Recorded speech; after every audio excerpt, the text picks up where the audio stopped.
Yun.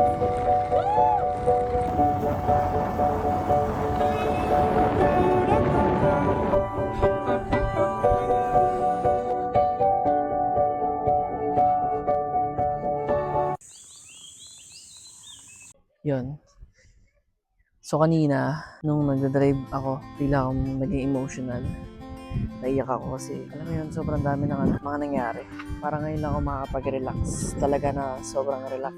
Pagod, financially, problema sa bahay, mga ganyan. Ayun, sobrang saya ko ngayon.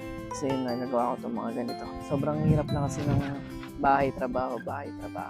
Naiyak ako sa tuwa kanina. Hindi ko rin alam kung bakit. Siguro ang kinakonquer ko rito talaga yung pero magsalita sa public. Medyo naging komportable naman na ako. Parang hindi ko na pinapansin yung mga tao. Kasi ganun din wala namang pakialam sa iyo mga yan. Kung anong gawin mo dyan, siyempre huwag ka lang magsasalita. Pangkukwento ko sa inyo. Nauubusan ako ng kwento. Ang hirap niya na. Sana sa susunod nakakotse na ako. Kasama ko na yung family ko. Dadaling ko sila rito. Camping yun. Time check. Utang ina. Time check 7:30 na ng gabi. Ayun na. 7:36. Mag-go hunting sana ako. Kaso takot ako. Natakot ako.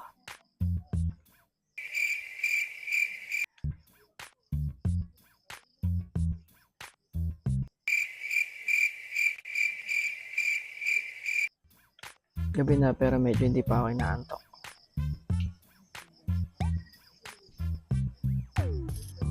Pero baka matulog na ako.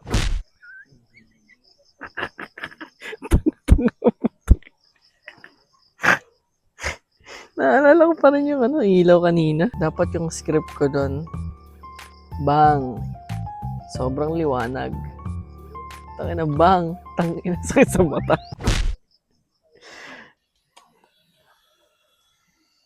Mahilig ba kayo mag-camping at wala kayong ilaw sa gabi? Itong binili ko, makakatulong sa inyo. Papatayin ko lang itong ilaw. Tignan nyo kung gaano kaliwanag to. Pang!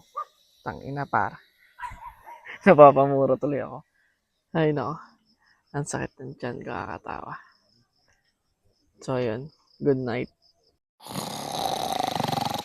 8 ako natulog. Then pagising ko kala ko umaga na. Pag-check ko ng oras, 10 pa lang. 2 hours lang yung natulog ko. And nagising na ako. Sanay kasi ako ng naliligo bago matulog. Kaya siguro parang hindi ako makatulog. Dahil hindi ako makatulog, magbablog muna ako. Shoutout pala kay Kuya na nagpahiram sa akin ng tsinelas. Naiwan ko kasi yung tsinelas ko. Medyo masakit siya sa paa.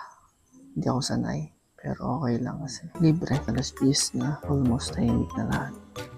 Alam mo siya grabe yung tagal ng oras dito. Apektado pati yung pagtulog ko. Isipin mo yun, nakala ko umaga na.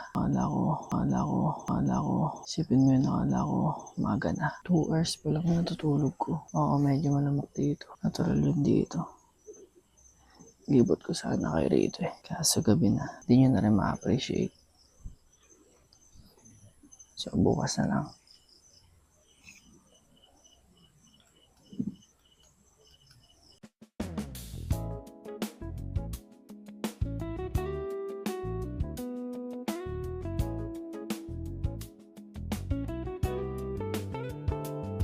So yun guys, packing na kami. After nito, uwi na.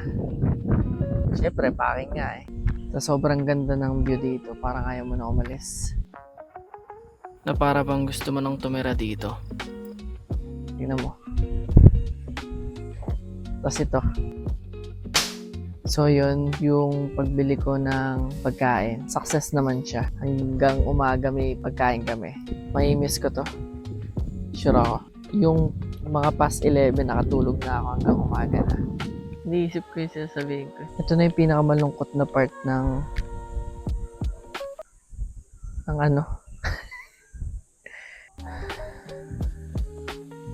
So ito na yung pinakamalungkot na part. Yung babalik na tayo sa realidad. Iiwanan na yung mapayapang buhay. So yun, bukas, Lunes na naman. Trabaho ulit. Okay na yan? Ano ako masabi? Next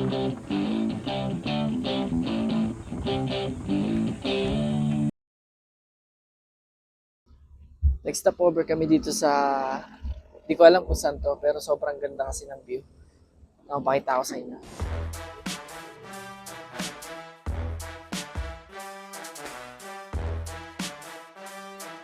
Dito kami kakain guys. Tingnan.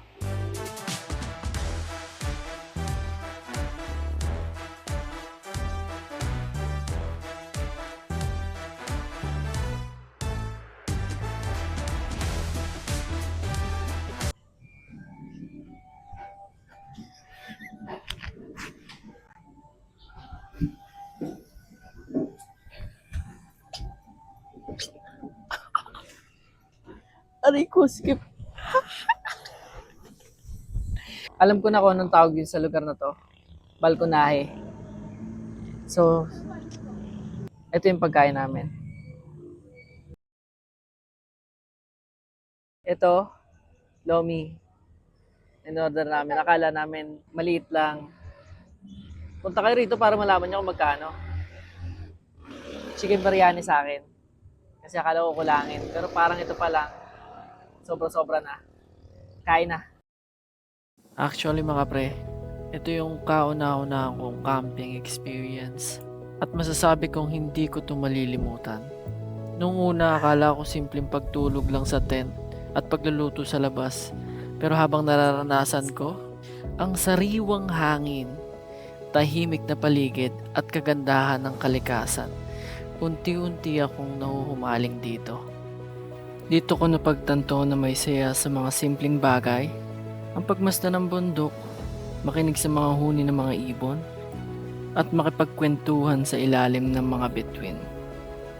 Ang first camping na ito ay hindi lang isang adventure, kundi isang karanasang magpapabalik-balik sa akin sa kalikasan.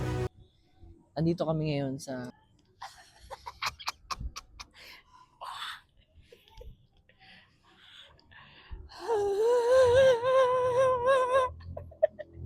tama na.